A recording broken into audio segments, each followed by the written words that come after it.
यहां आपको एक दिलकश जर्राफे की तस्वीर दी गई है। अगर आप गौर कीजिए तो यहां ऊंचाई बताई गई है या लंबाई बताई गई है, लेकिन चौड़ाई नहीं बताई गई। हाँ, मगर रकबा हमें दिया गया है। तो अब तक तो हम पैमाइशों को इस्तेमाल करते हुए रकबा निकालते चले आए थे, तो अब रकबा दिया हुआ है तो पैमाइशें कैसे निकलेंगी भाई? हम जानते हैं कि लंबाई ज़रब चौड़ाई बराबर होती है रकबे के।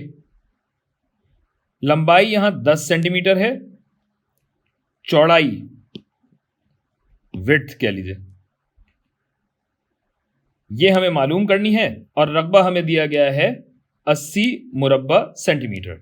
तो क्या है भाई, दोनों तरफ से हमें 10 निकालना होगा। तो दोनों साइडों को अगर 10 पे तकसीम कर दें तो क्या होता है भाई, ये 10 इस 10 को काट देता है, और इस तरह यहां हमारे पास नीचे 10 आ जाता है, सिफर सिफर कट जाता है, और यूं हमारे पास चौड़ाई आती है 8 सेंटीमीटर स्क्वायर, 8 मुरब्बा सेंटीमीटर। तस्दीक के लिए आप देख भी लीजिए कि अगर 8 सेंटीमीटर की चौड़ाई है तो 8 ज़रब 10 क्या होता है, 80 मुरब्बा सेंटीमीटर बनता है। बिल्कुल सही है, A1 जवाब है। तो चलते हैं अगली वीडियो की तरफ।